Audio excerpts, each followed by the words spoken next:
در تاریخ و تقدیر هر یک ملت و دولت صحیفه‌های پرارزش و سبق‌آموزی هستند که از اقدام‌های سازنده و خردمندانه منشأ می‌گیرند تا برای نسل‌های امروز و فردا همچون چراغ هدایت خدمت کنند. اگر به تاریخ خلق تاجیک نظر افکنیم می‌بینیم که برای دولت و دولتداری را پیش بردن و ترقی دادن خلق همیشه راه وحدت را پیش می‌گرفت.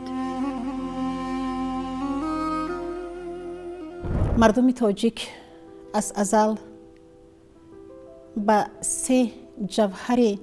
و ارزش عمومی ملی، عمومی انسانی و عمومی بشری همیشه احترام داشتند، اعتقاد داشتند و در طینت خود، در سرشت خود و در تفکر خود آن سه رکن که یکی وحدت، دوم استقلال و سومین صلح و ثبات می باشد معرفت می نمایند. و از این سه رکن وحدت ملی جوهر پیشرفت هر یک قوم و ملت ارزیابی شده است. محض وحدت ملی و استحکام وحدت ملی است که استقلال را تحکیم و تقویت می بخشد و صلح را چون عامل اساسی در جامعه تشکیل و تکامل می دهد. وحدت به مانند همه دیگر عنصرها یا اینکه ظهورات‌های جامعه صاحب استقلالی، دولتداری ملی، صلح، پایداری دولتمان یکی از گنج‌های بی‌بها به حساب می‌رود. ما محض بعد به دست آوردن صاحب استقلالی در نتیجه زحمت‌های زیادی مردم با خرد تاجیک به خصوص زیاییان اهل خرد تحت راهبری بی‌واسطه پیشوای ملت محترم پرزیدنت جمهوری تاجیکستان امام علی رحمان به دست آورده شد. خوشبخت از آن هستیم که در دوام 28 سال با امضا رسیدن سازشنامه استقرار صلح و رضایت ملی نهال وحدت ما خیلی خیلی سبزیده است و باید گویم که هر یک نهال، هر یک درخت میخواهد که نگاه بین کرده شود و ما باید وحدت ملی خود را حفظ نماییم و اگر استقلالیت ما دستاورد بزرگترین باشد، وحدت ملی ما این جوشن استقلالیت است. واقعا هم وحدت ملی یک ارزش بزرگی عمومی ملی و عمومی فرهنگی ما می باشد که وقتی هر سال جشن وحدت ملی را تجلیل میکنیم، گذشته های دشوار ولی حرکت عمومی ملی ما برای صلح و وحدت با سروری پرزیدنت جمهوری تاجیکستان پیشوای ملت ما محترم امام علی رحمان پیش نظر می آید. زیرا رسیدن به وحدت ملی و صلح کل و آبادی و آسودگی که امروز ما داریم در همان سالها زیر سوال بود. بسیاری ها باور نداشتند که کشور ما چنین متحد و به آزادی و به این متحدی میرسد. ضرورت و اهمیت وحدت ملی مخصوصا در دوران صاحب استقلال بیشتر احساس کرده شد. سالهای 92 عصر 20 در تاجیکستان صاحب استقلال دوره بسیار دشوار بنیاد و مستحکم نمودن صلح و ثبات محسوب می‌یافت. زیرا از یک طرف مقاومت طرف‌های با هم مقابل و از طرف دیگر تحریزی کنسپسی آشتی ملی صورت می‌گرفت. در این روند پیش از همه سعی و تلاش‌های حکومت تاجیکستان و خواهش و اراده خلق مساعدت نمود که هر دو جانب مرحله به مرحله به یکدیگر فهمی و صلح و صلاح قدم مانند.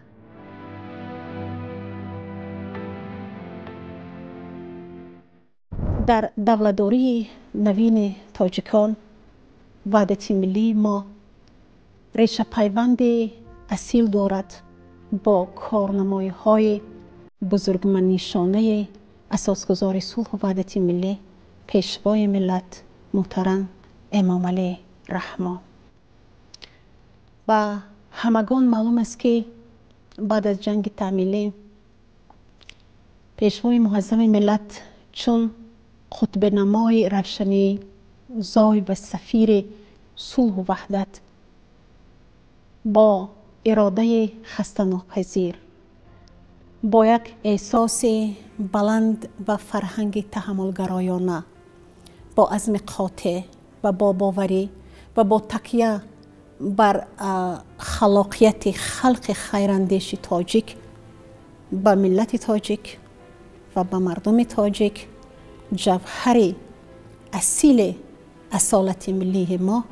وحدت ملی را ارمغان آورد. برای آنی که ما وحدت به دست بیاریم قریب 40 ماه 40 واخوری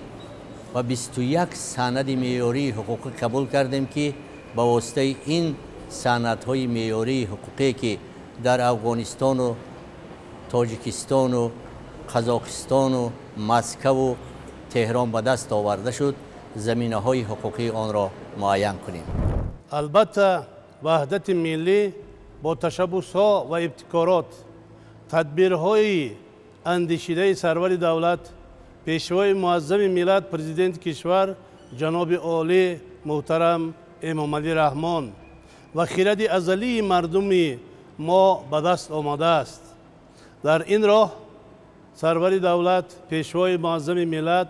تلاش‌های به نهایت زیاد کردند. سرور خردمند توانستند که به وعده خود وفا کنند و برای سرجمع کردن ملت، حل پرابلم‌های مهمی که اون سالها وجود داشتند و دشوار بود، نه تنها خلق را باور کنند بلکه جامعه جهانی را باور کنند که پرابلم‌های تاجیکستان نه تنها به تاجیکستان داخل دارد بلکه یک پرابلم بزرگی منطقوی و جهانی است. و از این جهت صلحی که در تاجیکستان به وجود آمد و یکی از نمونه‌های بزرگی صلح پروری و استواری صلح در جهان متمدن گردید. و امروز شرافت وحدت ملی تاجیکستان عزیز ما را در اقصای جهان چون یک سرزمین معرفت گستر، سرزمین صلح و ثبات، سرزمین قوم اصیل، سرزمین مردم تمدن آفر، تمدن ساز، تمدن کش و تمدن آوا احترام میکنند و پیشوای معظم ملت را چون منادی اصیل گومنیزم و صلح و ثبات اعتراف میکنند و این شرف برای ما البته موجب سعادت و افتخار است.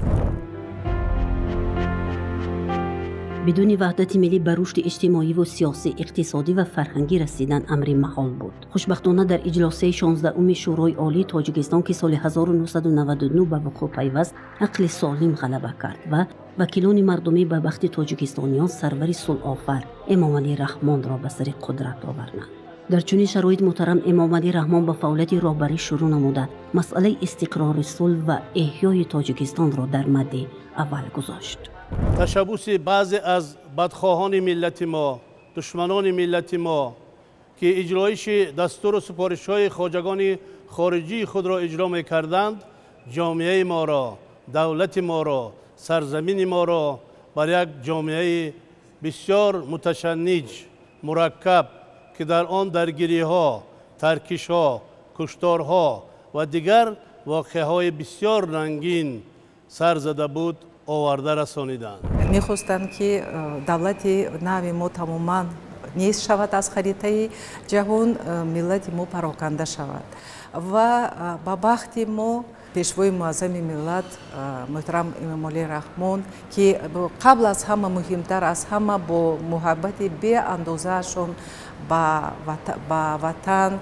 با ملت خود سروری رو با عهده گرفتند. از 19 نوامبر سال 1992 تا 2 دکبر سال 1992 در قصر ارباب به نام سید خواجه ارون خواجه شهر خوجند اجلاسیه تقدیرساز 16 شورای عالی برگزار گردید که این اجلاسیه واقعا برای ملت تاجیک، برای سرنوشت ملت تاجیک واقعا تقدیرساز بود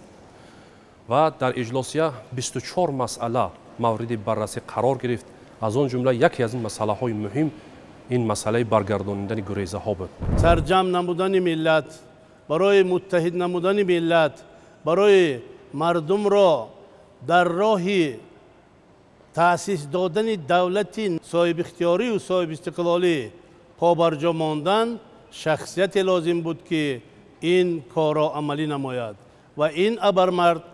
این شخصیت خردمند، کاردان و تشبوسکار، پیشوای معظم ملت جناب عالی محترم امام علی رحمان بود. 19 نوامبر سال 1992 در این اجلاسیه رئیس شورای عالی تاجیکستان حسابات داد و به استعفا رفت و رئیس شورای عالی تاجیکستان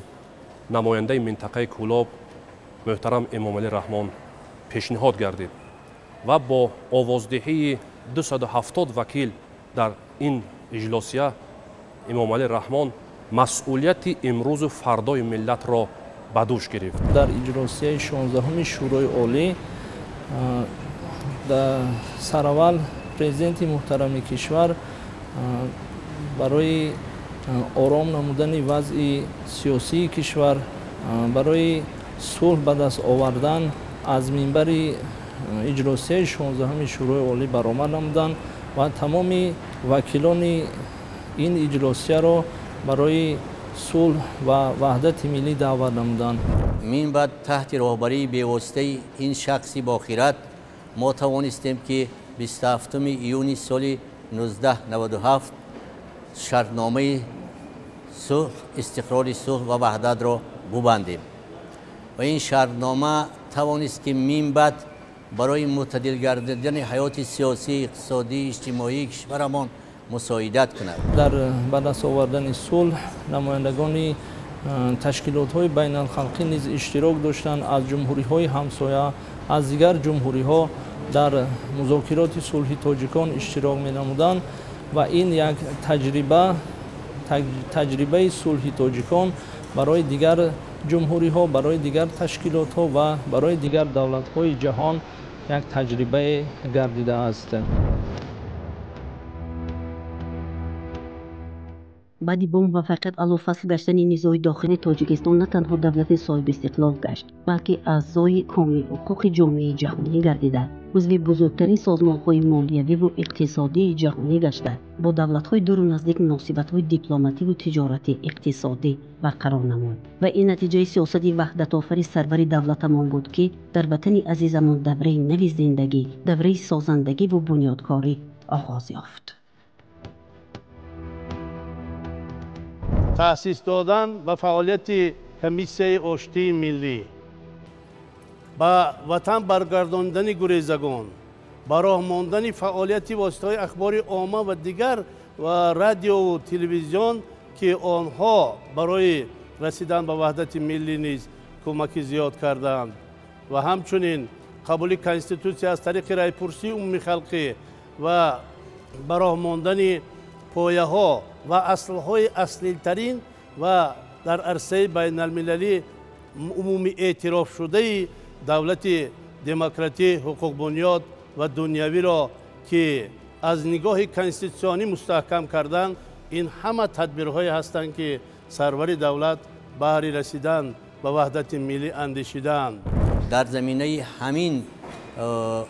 سازشنامه ما توانستیم که یک چند قانون و قرارهای نو به نو قبول کرده کنیم تا اینکه وحدت ملی را به دست بیاریم.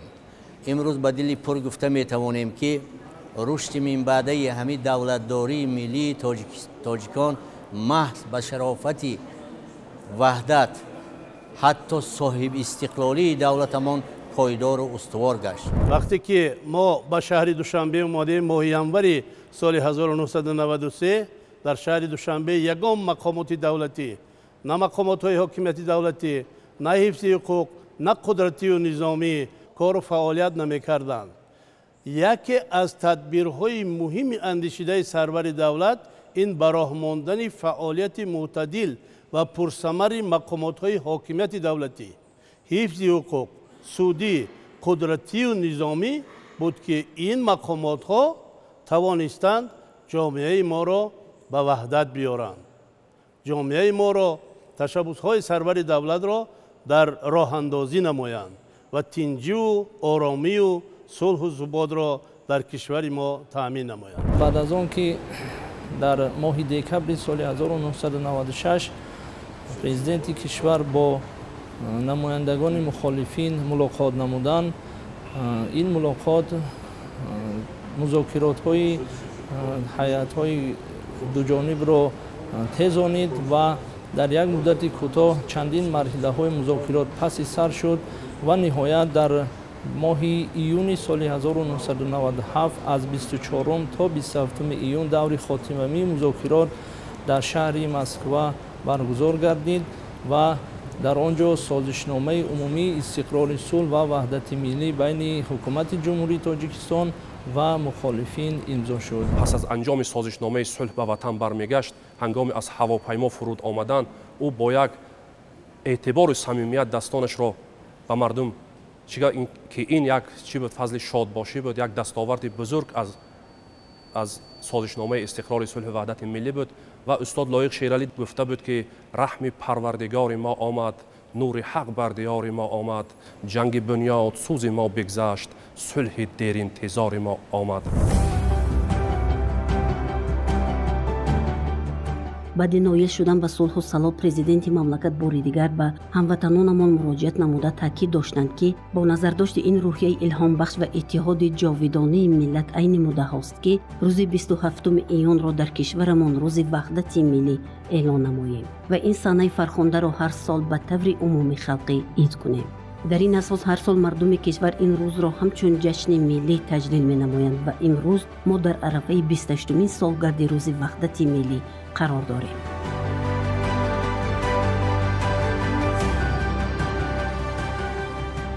иродаи роҳбарии сиёсии давлат ва ҳам иродаи халқи тоҷики соҳиби маърифати бузург аст ва ба ҷаҳониён мутафаккирони бузурге ки محض صلح و دوستی و وفا به عهد و پیمان را تبلیغ کردند از همین سرچشمه میگیرد. بنابراین هر باری که درباره صلح و وحدت سخن می رود، خدمت‌های بزرگی پیشوای ملت ما که اهمیت بسیار هم بزرگی بین المللی دارد و همچنین به روزگار آسوده رسیدن خلق ما پس از زحمت‌ها و دشواری‌ها این یک موفقیت بزرگ ارزیابی می‌گردد. امروز 28 سال می‌شود که تاجیکستان عزیز ما در زیر لوای فناناپذیر وحدت توانست که به این سرزمین یک سیمای اصیل، به این سرزمین یک پیشرفت، یک رونق، یک شکوه و یک عزم و عظمت جاودانگی و سبز و ماندگار عطا کند. وحدت سببگاری آن شد که ما با تمام بخش‌های حیات جامعه‌مون رو آوردیم، توانستیم در یک مدت کوتاه با سرجمی ملت، با سرجمی مردم شرفمند تاجیکستان با این روزهای شادی برسیم. به خاطر همین احترام وحدت، عزت وحدت و عزیزی وحدت هم در همان است که ملت عزیز ما امروز شکرگزارانه قدر میکنند این وحدت را، با قدر این نعمت بی‌بها میرسند و برای همین ما برای جوانان، برای نسل‌های امروزه باید همین نقطه‌های مهم وحدت را برسانیم. با موفقیت‌های نایل گشتیم که امروز به همه معلوم است، هم در ساحه اقتصاد، هم اجتماعیات و هم فرهنگ با پیشروی‌های بی‌نظیر نایل گشتیم. من باوری دارم که وحدت ملت تاجیک، خلق تاجیک در آینده هم پایدار باقی خواهد ماند و برای رشد و نموی کشورمان مساعدت خواهد کرد. امروز ملت ما بقا دارد، اصل و اصالت ما پیشرفت دارد و آبادی و سازندگی در همه جاده ها در تاجیکستان عزیز ما به نظر می رسد. در ملتی که وحدت است، آن می تواند که رشد کند، نمو کند و موقع و منزلت خود را در همه اطراف و اکناف جهان شرافتمندانه دفاع کند. در همین استواری وضعیت را نسل جوان ما باید به قدر آن رسد، زیرا وحدت هم روند است. همیشه پرابلم های زندگی و وجود می‌آیند. دوستان و دشمنان حرکت وحدت ملی همیشه هستند، خواه از بیرون خواه از داخل گاه گمراه میشوند. لیکن وقتی اکثریت جوانان از جهت سیاسی زیرک و پخته میگردند و قدر مهنت نسل گذشته و سرور خود میرسند، آن وقت این وحدت همیشه پایدار خواهد ماند. هر یکی از این تدبیر و تشبس ها، هر یکی از این ابتکارات سرور دولت، من باوری دارم که از جانب عالمان، از جانب اینستیتوت های مخصوص امروز هم آموخته شده ایستادند و در آینده باز هم پرتر هر یکی آن در علاهیدگی آموخته می شود.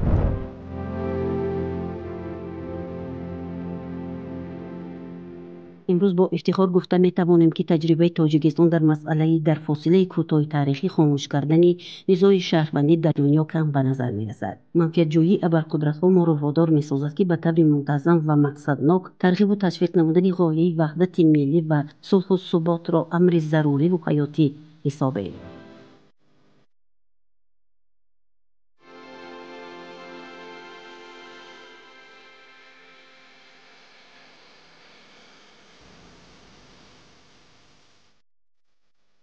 محض خدمت خردمندانه اکثریت عالمان بود که صلح و وحدت را ترغیب کرده و مردم را به یگانگی برای پایداری دولت دعوت کردند. مثال این هزاران متخصصان عالمانی هستند که در قطار امروز در بنیاد دولت صاحب استقلالی ما شرکت می‌ورزند. در هر یک دور زمان ملت تاجیک با شخصیت‌های بزرگش روی کار است و ما نگاه می‌کنیم می‌بینیم از دوره‌های کهن تاریخ تا به امروز ملت تاجیک را شخصیت‌های ارزنده، شخصیت‌هایی که خداداد هستند از ورطه هلاکت و نابودی نجات می‌دهد و امروز واقعا در تاریخ صاحب استقلالی ما وحدت بی‌نظیر است و شخصیت امام علی رحمان واقعا در جامعه جهانی که امروز با شرافت او امروز تاجیکستان را زیاده از 200 کشور دنیا به رسمیت میشناسد، این بسیار یک دستاورد بزرگ تاریخی است. ما به این روزهای شادی رسیدیم، ملت را سرجم کردیم، از ناامیدی‌ها امید آوردیم، به ملت شادی و به ملت سرافرازی و سربلندی آوردیم و معظم این وحدت ملی بود که در یک مدت خیلی کوتاه تاریخی تاجیکان امروز توانستند که از دولتداری ملی خویش، از تاریخ و فرهنگ کهن خود با جامعه جهانی پیغام داشته باشند. ببینید که بسیار ملت ها و دولت ها امروز در گرداب فاجعه های ملی گرفتار هستند، ولی حل آن را متاسفانه به دست نآوردند. ولی تجربه صلح تاجیکان این نمونه بسیار هم عبرت بخش برای دیگران هم هست که با استفاده از آن میتوانند که در کشورهای خود صلح و امنیت را جاری نمایند. زمانه خیلی حساس است، زمانه تغییر یابنده است و هر ساعت و هر دقیقه در اون یا در یگان کنار سیاره تحولات ها به عمل آمده ایستادند و خوشبخت از آن هستیم که صاحب دولت صاحب استقلال داریم و شاهد اون دستاوردها و اون پیشروی‌ها و اون گلگلشکوفی وطن عزیزمون قرار داریم و باید همیشه در خاطر داشت که این همه دستاوردها به آسانی به دست نآمده است. امروز اگر اهمیت فوق‌العاده این ارزش را از تمام زاویه ها با یک دید عمیق با یک نگاه دقیق اگر شرح و توضیح دهیم، وحدت در همه جاده ها، هم در فرهنگ، هم در اقتصادیات و هم در اجتماعیات و حتی هم در احیا و بقای هر یک رکن و ارزش‌های ملی ما خدمت ماندگار می‌کند. پایه اساسی سرجمی و اتحاد قبلا از عائله، از اراده مادر خانواده وابستگی دارد که میتواند بین فرزندان یکدلی و وحدت را برقرار و عائله بزرگی را کنار هم سرجم سازد. تجربه های جهانی نشان میدهد که وقتی زنان در روند برقرارسازی صلح شامل میشوند، احتمال پایداری صلح بیشتر خواهد گشت. در برابر دیگر جامع‌ترین و اساس‌ترین نقش وحدت در راستای اجتماعی اقتصادی در مسیر بلند برداشتن سطح زندگی و پیشرفت و بلند برداشتن مقام و منزلت زن مادر نقش وحدت خیلی بارز است. محض وحدت ملی است که در تاجیکستان عزیز ما استقلال کامل،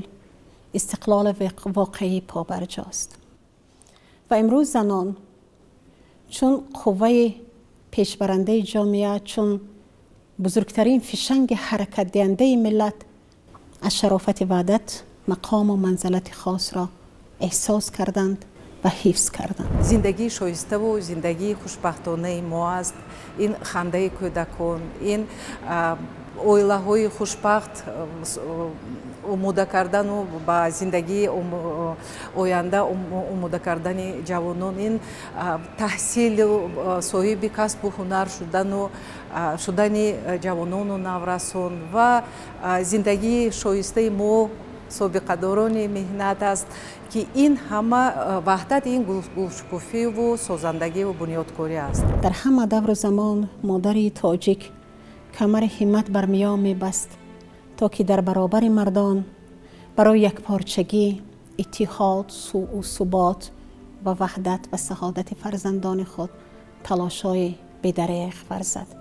و این رسالت هنوز امروز هم در تاجیکستان عزیز ما مقام دارد و امروز زنان در پرتو فناناپذیر وحدت ملی در اطراف سیاست وحدتگرایانه پیشوای معظم ملت چون دیوار پولادین استادگری نموده‌اند و جانبدار سیاست وحدتگرایانه پیشوای معظم ملت هستند و در تحکیم و تقویت بخشیدن این جوهر اصل و اصالت ملی همه روزه تلاش، سعی، کوشش میکنم. میخواهم که همیشه در وطن بیشتاسوی ما تاجیکستان صلح آفر همیشه وحدت پایدار باشد، همیشه صلح و ثبات، سازندگی و بنیادکاری و گلگل شکوفی که من خود ما شاهدان هستیم بگذار باز زیادتر باشد و نقش و نفوذ و معماری اصلی وحدت ملی ما پیشوای معظم ملت، اساسگذار صلح و وحدت ملی پرزیدنت جمهوری تاجیکستان محترم امامعلی رحمان همیشه باید ورد زبان هر یک تاجیکستانی باشد. وحدت ملی مهمترین دستاورد است که نقش بزرگی را در سرجمی ملت و پایداری دولت گذاشته است. این سنه تقدیرساز آغاز همه سازندگی و آبادکاری ها، ابتدای ثبات سیاسی و اجتماعی، نیکواحوالی روزگار آباد و آسوده مردم و احیای خودشناسی و خودآگاهی و راهسوی فردای درخشان است. خوشبختانه امروز مردم شریف تاجیکستان از نسل جوان تا کهنسال اهمیت وحدت را خوب درک می‌نمایند و قدر و منزلت آن بین مردم سال تا سال بلند می‌گردد. امروز از هر کوچه، از هر برزن این سرزمین صدای وحدت میآید، صدای شادی میاد، پیشرفت میاد، شکوفایی میاد و از این خاطر این وحدت برای ما عزیز است و رهبر دولت، پیشوای معظم ملت همیشه تاکید می‌نمایند که از همه یراق وزن‌ترین و سنگین‌ترین و برای ملت ما قیمت‌ترین همین وحدت است، چون که محض همین وحدت ما را توانست که از پریشانی نجات بدهد. باوری کامل داریم که همین عنعنه و میراث بزرگی نسل معاصر که با سروری پیشوای ملت ما و صلح و وحدت ملی رسیده، کشور ما امروز یکی از پیشاهنگان این حرکت و شاربینی های بزرگ جهانی را برپا کرده است که نشانه افتخار عمومی ملی ما است. همین میراث را گرفته آن را عزیز می‌دارند و به قدر آن رسیده کشور ما را باز هم آزاد و از جهت سیاسی، اقتصادی، فرهنگی تقویت می‌بخشند. امروز درخت صلح و وحدت تاجیکان میوه‌های شهرداری به بار آورده است که با افتخار میتوانیم گفت که پایه صلح و آسایشگی در این سرزمین همیشه بهار به حد بزرگ مستحکم گشته است. امروز صلح کامل و وحدت ملی تاجیکستان را در مقیاس عالم اعتراف می‌کنند و کشورمان استوارانه بهر رشد نیمبده قدم می‌گذارد که اساس این همه دستاورد و موفقیت‌ها از یکدلی و وحدت واقعی شهروندان وطن صاحب استقلالمان گواهی می‌دهد.